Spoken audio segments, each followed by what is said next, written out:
Mister Abhijit, आपकी ये forensic report 100% सही है।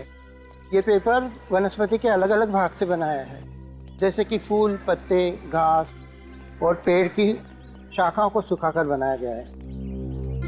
सर, ये तो बहुत कॉम्प्लिकेटेड रेसिपी है। किस चीज का कितना भाग है ये कैसे पता चलेगा? अगर आप चाहे तो इस पेपर के मैं सारे भाग, सारे कंपोनेंट अलग करके आपको दे सकता हूँ, लेकिन पहले मुझे पता तो चले कि आप एग्जैक्टली जानना क्या चाहते हैं। जानना तो हमें ये है सत्कार जी कि जिस आदमी ने ये नोट लिखा है वो कौन था और रहता कहाँ था। अब ये मैं कैसे बता सकता हूँ?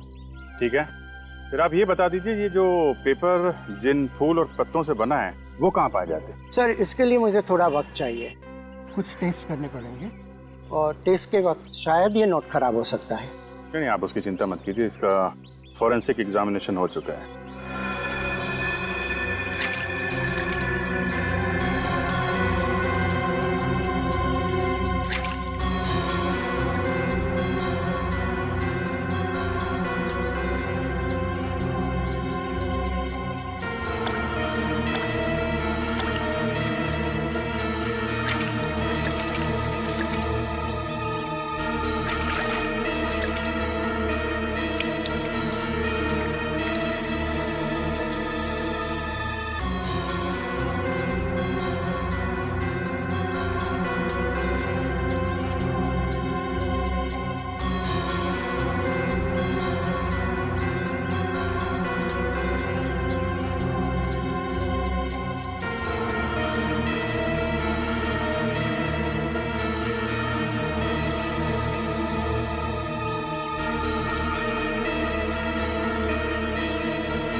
पेपर के अंदर सूखी हुई पत्ती। ऐसा ही एक स्पेसिमेन मेरे पास भी है।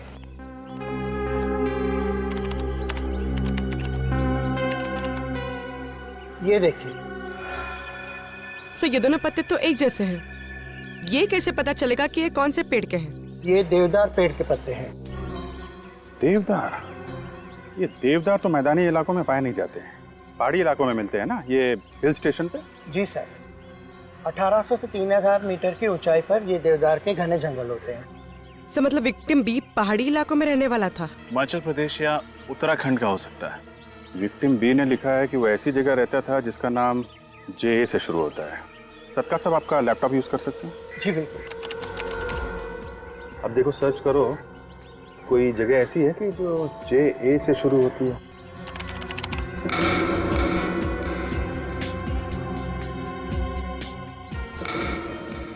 सर, उत्तराखंड में तो ऐसी कोई जगह नहीं है। हिमाचल प्रदेश देखो।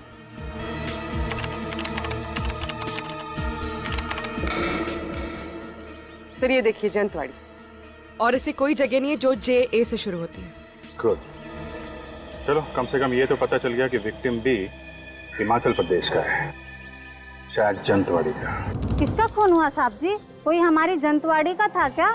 हाँ, हमें शक है कि वो आदमी जंतवाड़ी का ही रहने वाला था। तो साहब, इतने सालों में हमारे कस्बे में तो ऐसा कुछ हुआ नहीं सर कभी। शायद वो आदमी पहले यहाँ पे रहता था, बाद में किसी और शहर में बस गया हो। अच्छा साहब, अब हम आपकी मदद कैसे करें, ये बताइए। ये कागज देखकर। ये कागज? अब इसे देख के हम आपको क्या बताएं साहब? देखो, हमें ये पता करना है कि जंतवाड़ी में ऐसी कोई मिल है क्या जहाँ पे ऐसे हैंडमेड पेपर्स बनाए जाते हैं? नहीं साहब, ऐसा तो कोई मिल नहीं है इधर। अच्छा, ये फूल और देवदार के पत्तों को सुखा के कागज बनाया जाता था ना, वो यहाँ पे कहीं बनता है क्या? कोई ऐसा आदमी हो जो बनाता है? अब भी नहीं है, मगर पहले था। पहले था? हाँ साहब जी, कुछ साल पहले देवदार के पेड़ों को काटने पर पाबंदी लगाई गई थी, मगर उससे पहले देवदार के पत्तों से ऐसे कागज एक वर्कशॉप में बनते थे। कौन चलाता था ये वर्कशॉप?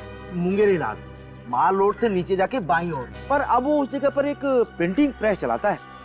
मुंगेरी लाल। आप ये पेपर देखिए, ये आपके हैंडीक्राफ्ट वर्कशॉप में बनाया गया? हाँ, ये कागज मैंने बनाया था। मेरा मतलब पूरा राइटिंग पैड मैंने बनाया था। किसके लिए बनाया था ये? जमींदार साहब के लिए, कुमार जी, उनका ही ऑर्डर था। उन्होंने खासतौर से कहा था कि उनके परिवार के हर सदस्य के नाम पे लेटर पैड बनाया जाए और सबके नाम की पहला अक्षर लेटर पैड पे छापा जाए। अच्छा, उनके परिवार में किसका नाम है जो बी से शुरू होता है? नहीं साहब, नहीं जानता। हवेली कहाँ है उनकी? साहब आप माल रोड से आए ना, पीछे जो टेकरी है ना उसी पर हवेली है। Thank you.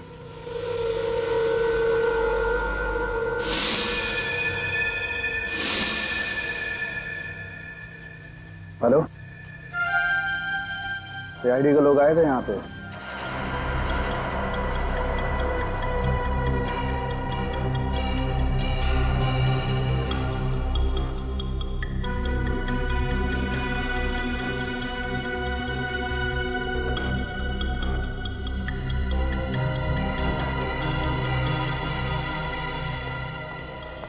हाँ रजत, बॉटल बन गई?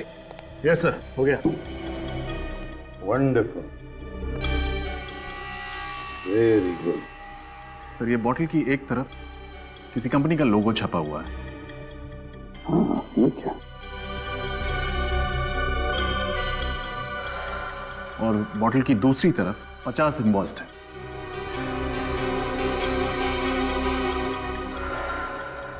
हाँ, 50 साल गोल्डन जुबली सेलिब्रेशन। हो सकता है स्पेशल एडिशन के लिए कोई खास बॉटल बनाई हो। हाँ, हो सकता है। एक काम करो, इंटरनेट से पता लगाओ ये लोगो किस शराब बनाने वाली कंपनी का है।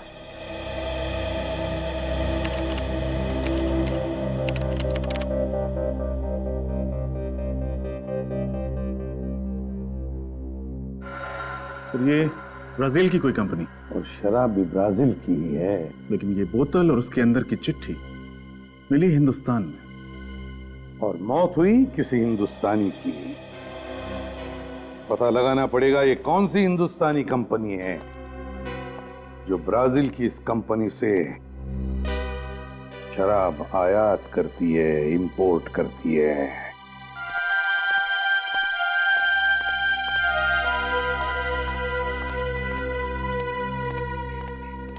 हवेली का हाल तो बड़ा बुरा है। देख के लगता है यहाँ पे सालों से कोई नहीं आया होगा। हाँ सर, वहां हवेली का गेट भी टूटा हुआ था। और ये देखिए, ये ताला, इस पे भी जंग लगी हुई है। सर कोई बेवकूफ ही होगा जो इतनी करोड़ों की प्रॉपर्टी को सड़ने के लिए छोड़ रखा है, वरना रेंट पे दे देता, बेच देता, इसको होटल बना देता। क्या कर रहे हो? अच्छे घर के लगते हो। कुमार जी के बंगले में कैसे आए? किसको पूछकर फाटक लांग कर गए हो? देखिए आप गलत समझ रही हैं, हम लोग तो रिश्तेदार हैं, कुमार जी के रिश्तेदार हैं। बाहर रहते हैं ना हम लोग, अमेरिका में। तो काफी सालों बाद यहाँ आए तो सोचा कुमार अंकल से मिल ले। मगर यहाँ तो सब कुछ बंद पड़ा है और कुमार अंकल फोन भी नहीं उठा रहे हैं। नंबर वंबर बदल गया क्या उनका? जमींदारों के यहाँ पर मेहमान बनकर तो बहुत लोग आते हैं, पर आप लोगों को इससे पहले यहाँ नहीं देखा है। वो हम लोग दूर के रिश्तेदार हैं। क्या है कि काफी सालों से यहाँ आए नहीं है तो आपने इसीलिए देखा नहीं होगा। आप पड़ोस में रहती हैं क्या? जी हाँ, मैं यहीं पे रहती हूँ। कुमार जी से तो घर जैसा नाता है। ये हवेली गुंडों का अड्डा ना बन जाए इसीलिए नजर रखती हूँ। गुंडों का अड्डा? क्यों, कुमार अंकल के यहाँ कोई नहीं रहता क्या? यहाँ पे सब उल्टा पुल्टा हो गया है। अब कुमार जी का परिवार यहाँ पे नहीं रहता है, मुंबई में रहता है। कब से? 2005 से। क्यों है ऐसा क्या हो गया? कुमार अंकल हवेली छोड़ के मुंबई चले गए? उनका वो बड़ा बेटा है ना विक्रम।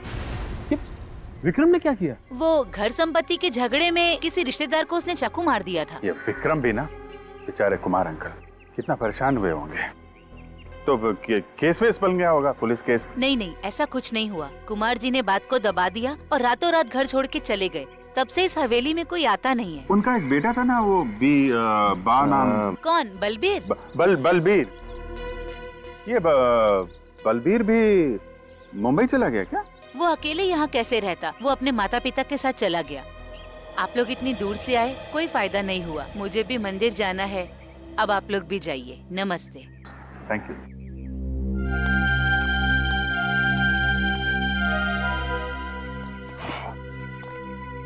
चलो, कम से कम ये तो पता चल गया कि मरते वक्त जिस आदमी ने चिट्ठी लिखी थी उसका नाम बलबीर था। सर नाम तो पता चल गया, लेकिन ये कैसे पता चलेगा कि उसे गोली किसने मारी? हो सकता है उसका राज इस वीरान हवेली में ही छुपा हो।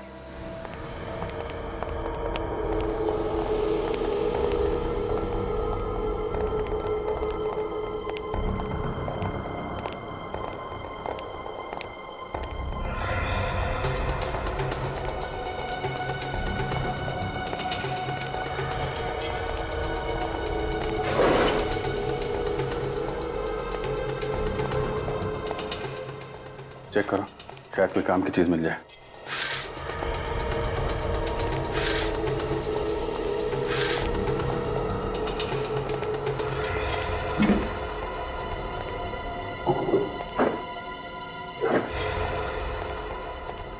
कुछ नहीं मिला सर। साहब। हाँ सचिन।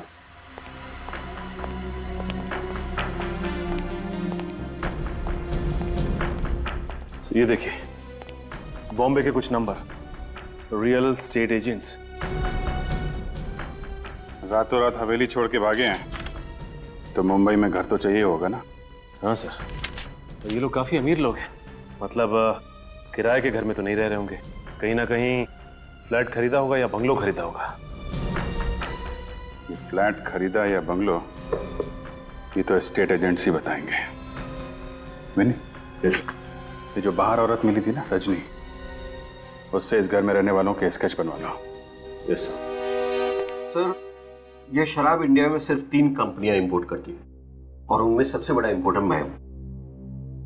और इस पे जो 50 का मार्क क्या है? ब्राजील की कंपनी ने जब 50 साल पूरे किए तो उन्होंने एक स्पेशल कंसाइनमेंट तैयार की थी, limited edition. Limited edition? Yes sir, special edition. तो ये लिमिटेड एडिशन की शराब को इंपोर्ट करने का कॉन्ट्रैक्ट भी इन तीनों इंपोर्टर्स को मिला था? नो सर, सिर्फ मेरी कंपनी को ही मिला था। अक्टूबर 2007 का ये स्पेशल बैच था। अक्टूबर 2007 का लिमिटेड एडिशन। मुझे लगता है कि इस बलवीर का मर्डर उसी समय हुआ होगा। मिस्टर उत्तम, हमें लगता है कि बलवीर का खून किसी शिप में हुआ था, क्योंकि आप ये शराब इंपोर्ट करते हैं तो आप इसे सप्लाई भी करते ही होंगे। 2007 का रिकॉर्ड चेक करके बता सकते हैं कि आपने 2007 में ये शराब किस किस को सप्लाई किया था? हाँ सर, मैं अभी बताता हूँ। प्लीज।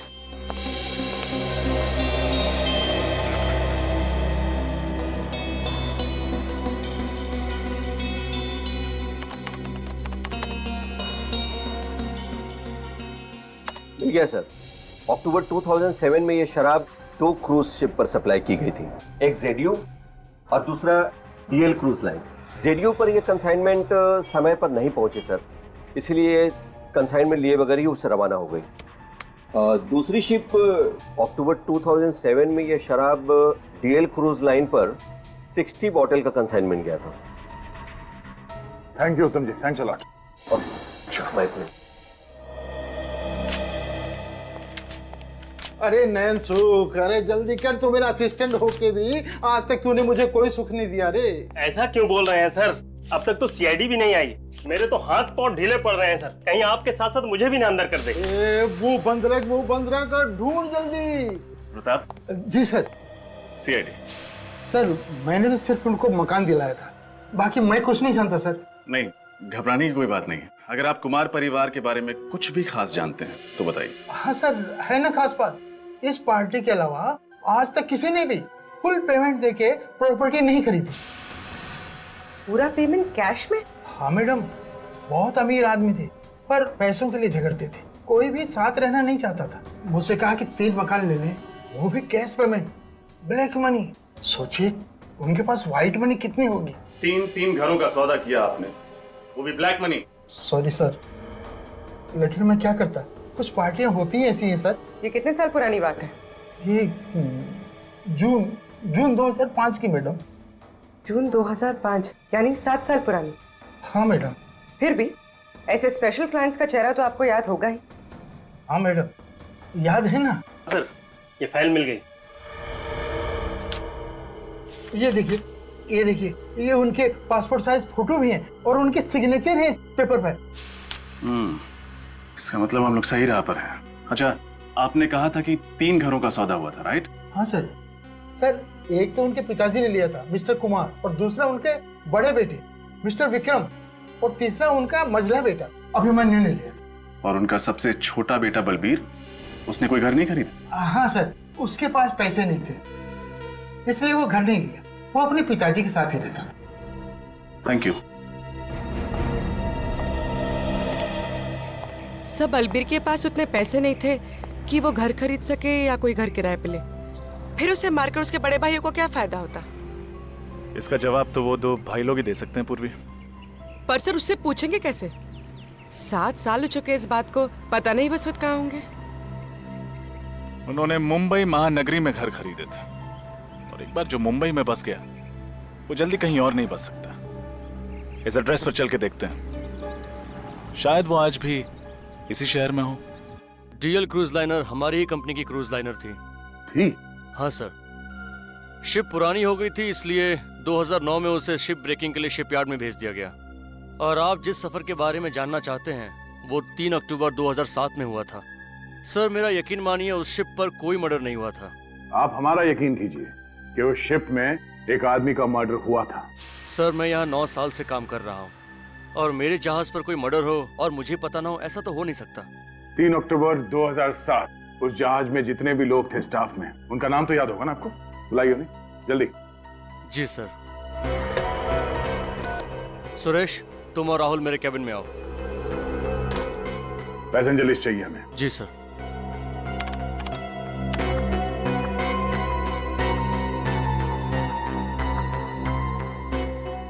बलबीर कुमार का नाम लिस्ट में है? हाँ सर, पर वो... हाँ सर। सर ये है राहुल और ये सुरेश। 3 अक्टूबर 2007 के दिन डीएल क्रूज पर ये दोनों ही थे।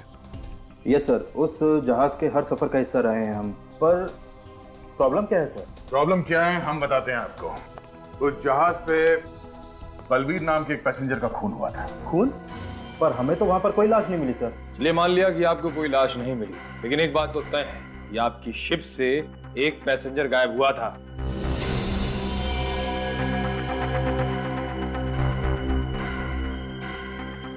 हाँ सर, एक पैसेंजर गायब तो हुआ था। तो तुम लोगों ने उसे ढूंढने की कोशिश नहीं की? हाँ? सर पूरा शिप छान मारा पर वो पैसेंजर हमें नहीं मिला। हमें लगा कि वो शायद गलती से समुद्र में गिर गया हो, और उसके फैमिली वालों ने भी उसके बारे में कोई इंक्वायरी नहीं की। तो पैसेंजर लिस्ट चेक करो। बलबीर का भाई या उसका कोई रिश्तेदार साथ में था क्या?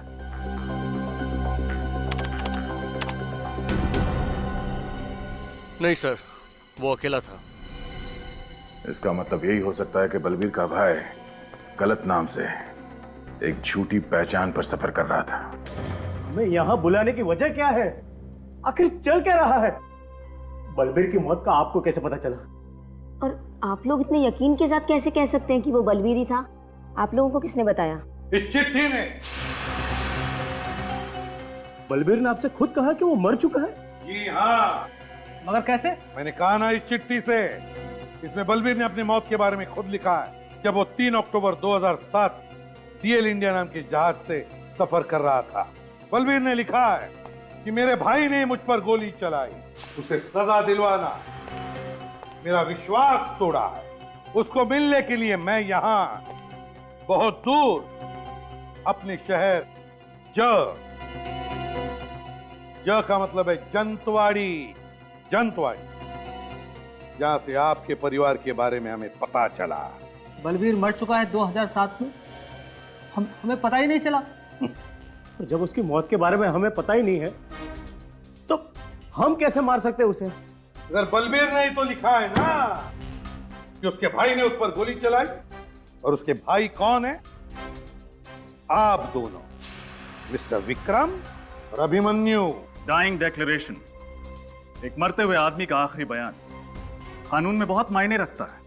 सर उसने हमें क्यों दोषी ठहराया है, जबकि 3 अक्टूबर 2007 को हम डीएल इंडिया नाम की शिप पे थे ही नहीं। सर आप चाहे तो पैसेंजर की लिस्ट चेक कर सकते हैं। सितंबर 2007 के बाद हम बलबीर से मिले ही नहीं। और एक बात, इस बात की क्या गारंटी है कि ये चिट्ठी बलबीर ने ही लिखी है? सर किसी ने हमारे साथ भद्दा मजाक किया है सर। मैं मानती हूँ कि इनकी बलबीर से ज्यादा बनती नहीं है, लेकिन इसका मतलब ये तो नहीं ना सर कि मेरे पति और देवर इस हद तक गिर सकते हैं। तो फिर इतने सालों तक आपने ये जानना जरूरी क्यों नहीं समझा कि बलबीर कहाँ है? भाई था आखिर वो इनका। सर हमारा बलबीर से पैसों और जंतवाड़ी की हवेली को लेकर प्रॉब्लम चल रहा था और इसी बात को लेकर वो हमसे नाराज था और हमारे माँ बाप के देहांत के बाद तो हमसे कोई नाता रखना ही नहीं चाहता था। एक बात आप सब लोग ध्यान में रखना, जब तक हमारी तहकीकात पूरी नहीं होती आप में से कोई भी ये शहर छोड़कर नहीं जाएगा, समझे? जा सकते हैं आप लोग।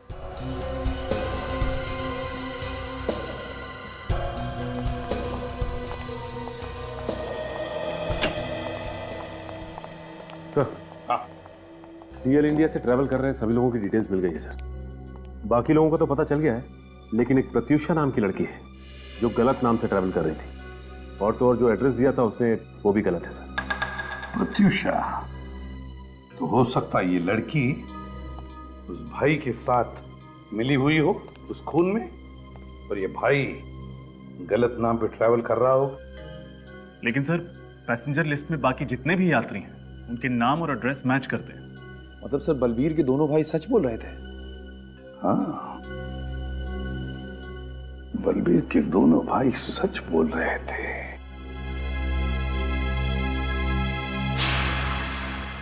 अच्छा, क्या हुआ सर? रजत, बलबीर के भाई विक्रम और अभिमन्यु ने हमसे कहा कि सितंबर 2007 के बाद उन्होंने बलबीर को देखा ही नहीं था और बलबीर की मौत हुई अक्टूबर 2007 में। तो इसका मतलब है उस एक महीने में, मतलब सितंबर और अक्टूबर के बीच बलबीर जंतवाड़ी में ही था, जंतवाड़ी में।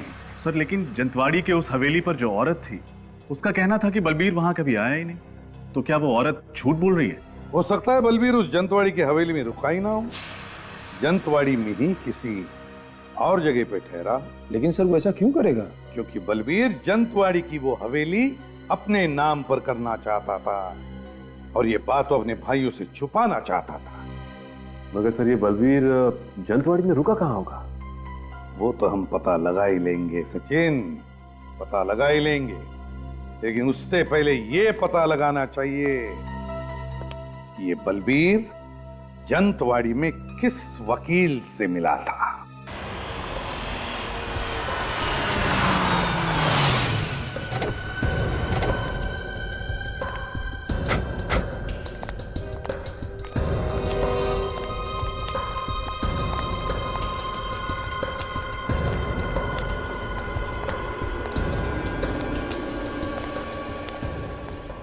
अरे अरे अरे, कहाँ जा रहे हैं साहब आप लोग?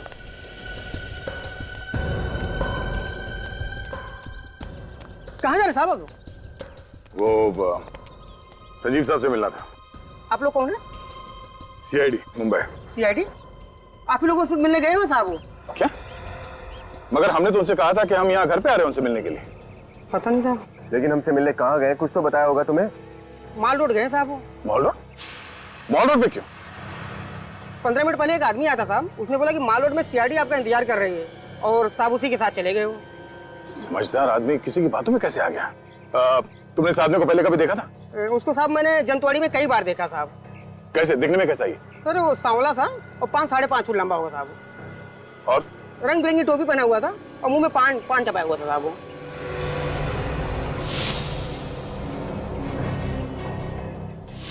सर हम इस आदमी से पहले मिल चुके हैं, कहीं ये वही तो? कैसे गए वो लोग? वो जो आदमी आया हुआ था साहब उसी की गाड़ी से गए। कौन सी गाड़ी, किस रंग की गाड़ी? सफेद रंग की वैन थी साहब। संजीव की जान को खतरा है, चलो।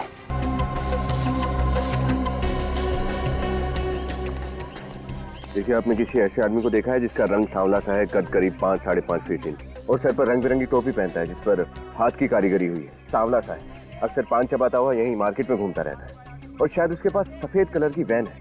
शायद आप मंगू की बात कर रहे हैं। मंगू? जी हाँ, वही। एक नंबर का छटा हुआ बदमाश है वो, मॉल रोड पर अपना अड्डा जमा कर बैठा रहता है। आपने उसे देखा है क्या अभी? अभी हाँ, वो अपनी गाड़ी में इधर से ही गया है, उस तरफ। Thank you sir. सर जिस औरत ने उस आदमी को देखा उसका नाम मंगू है, अभी ऊपर की तरफ गया है। चलो। बचाओ बचाओ, हेल्प हेल्प। अब तू रोएगा और मैं हंसूंगा। चल। अरे छोड़ दो मुझे, छोड़ दो मुझे। अरे मैंने तुम्हारा क्या बिगाड़ा था, छोड़ दो मुझे। किसके लिए छोड़ दूं? हैं? अरे छोड़। अरे मेरी बात सुनो, तुम्हें जरूर कोई गलत फहमी हुई है भाई, छोड़ दो मुझे। किसके लिए छोड़ दूं? छोड़ दो मुझे। किसके लिए छोड़ दूं? अरे छोड़ दो मुझे। वकील बाबू, मुझे जाने दो प्लीज, मुझे जाने दो, मैंने तुम्हारा क्या बिगाड़ा है, प्लीज मुझे जाने दो। क्या है ना वकील साहब कि अगर आप जिंदा रहे तो बलबीर के बारे में सीआईडी को सब पता चल जाएगा। अब बलबीर का राज छुपाने के लिए हम मोटा पैसा लिए हैं। क्या है वकील बाबू, आपकी जबान तो बंद होती नहीं है वकील साहब, मरना तो पड़ेगा ही ना आपको। देखो मैंने तुम्हारा क्या बिगाड़ा, तू मुझे क्यों मारना चाहते हो? मैंने तुम्हारा क्या बिगाड़ा? देखो मुझे जाने दो मुझे प्लीज, मुझे जाने दो, मुझे मत मारो।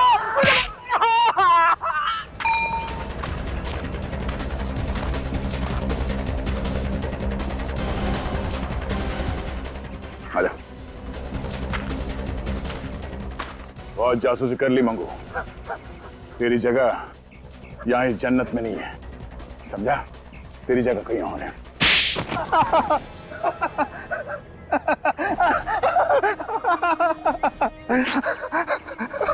जो कुछ बताएगा सच सच बताना, वरना। साहब मुझे सिर्फ इंफॉर्मेशन देने के पैसे मिलते हैं साहब। जमींदार साहब के बेटे बलबीर के विषय में कोई भी पूछताछ करता है, बस मैं उन्हें एक फोन लगा देता हूँ सर। किसको बताता था? अब एक औरत है, मैंने उसे देखा नहीं है साहब। औरत? तो संजीव जी सर। आपके मुताबिक बलबीर का झगड़ा उनके भाइयों से था? हाँ सर, खानदानी हवेली को लेकर भाइयों में खूब झगड़ा हो रहा था सर।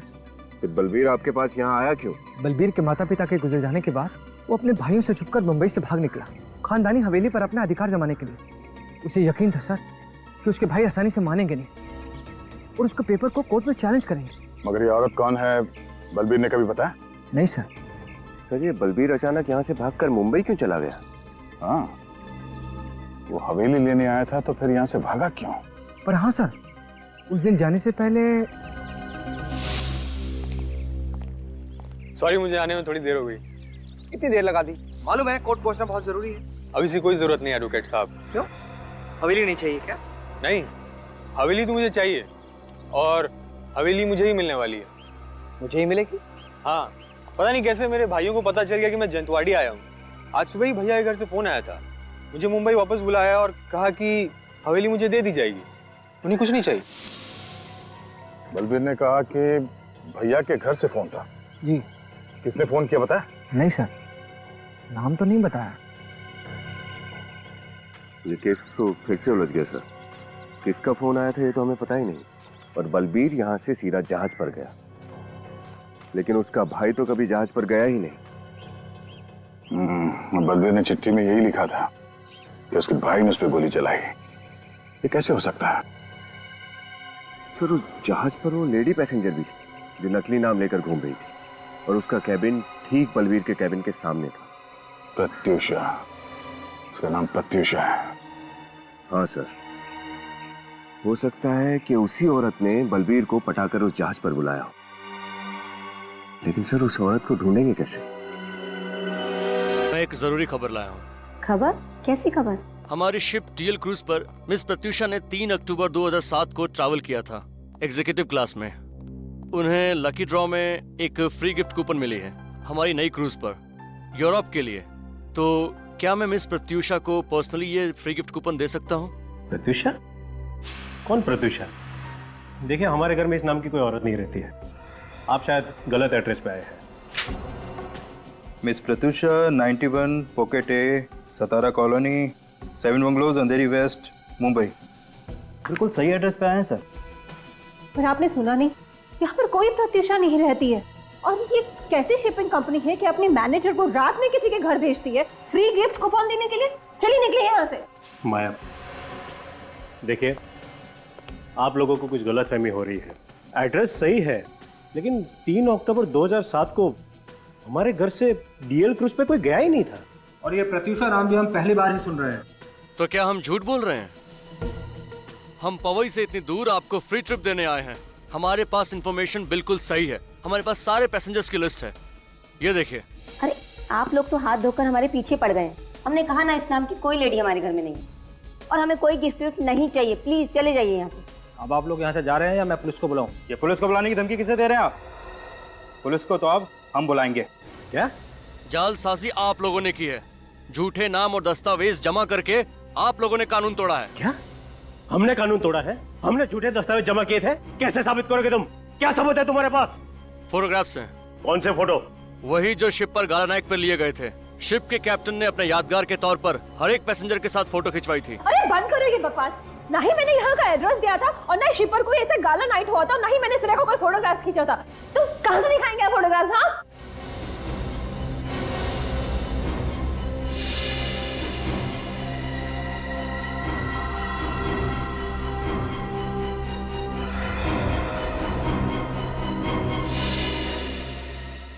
माया, क्या कहा तुमने?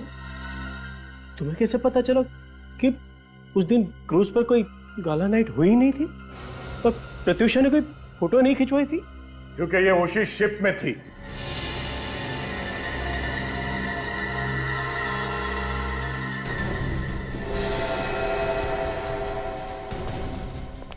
राइट माया?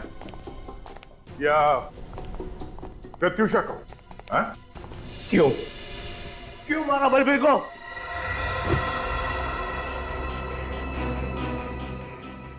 आपके लिए, अपने बच्चों के लिए। इन्होंने तो अपने हिस्से में मिली हुई सारी जायदाद जुए में हार दी। बिजनेस में भारी लॉस हो रहा था। इनका बिजनेस तो किसी भी दिन बंद हो सकता था। पूछिए इनसे। हम लोग जयंती और अभिमन्यु की तरह सुखी नहीं थे। हालात बिगड़ते जा रहे थे। हवेली को बेचकर जो पैसे मिलते ना, उससे हमारा सारा कर्जा उतर जाता। मगर ये बलबीर हवेली पे कब्जा करके बैठा हुआ था और ये इन्होंने भी तय कर रखा था कि हम हवेली में से अपना हिस्सा नहीं लेंगे, सब कुछ बलबीर को दे देंगे। मगर मुझे ये मंजूर नहीं था। इसलिए तुमने बलबीर पर नजर रखना शुरू कर दिया? हाँ, जब मुझे पता चला कि वो जंतवाड़ी पहुंच चुका है अपने हवेली पे कब्जा जमाने के लिए, तो मुझे ये कदम उठाना पड़ा। उस वक्त विक्रम भी काम के सिलसिले से सिंगापुर गए हुए थे। और फिर तुम्हें साजिश रचने का पूरा मौका मिल गया। हाँ, मैंने मौके का फायदा उठाकर उसे फोन किया और उसे कहा कि उसके भाई उसे एनओसी देने के लिए तैयार है। पर तुम दोनों शिप पर कैसे पहुंचे? मैंने उसे कहा कि जब हमारे बीच सारे गिले शिकवे खत्म हो चुके हैं, तो क्यों ना पूरा परिवार एक साथ क्रूज पर सेलिब्रेट करे। और मैंने उसे वादा भी किया कि वहां पर मैं उसे एनओसी पेपर्स दे दूंगी। भाभी, आपने तो कहा था कि सारे गिले शिकवे दूर हो गए, फिर मेरे आने की खबर भैया से क्यों छुपाई गई? अरे मैं उन्हें सरप्राइज देना चाहती हूँ। जल्दी करो, वो दोनों डेक पर पहुंच चुके हैं। Come on. अच्छा, और वो एनओसी पेपर्स? वो मैंने अपने साथ ले लिया है, दोनों भाइयों के सामने दूंगी। चलेगा? हाँ, अब चलो। एक मिनट, मैं भी अपने डॉक्यूमेंट्स ले लेता हूँ।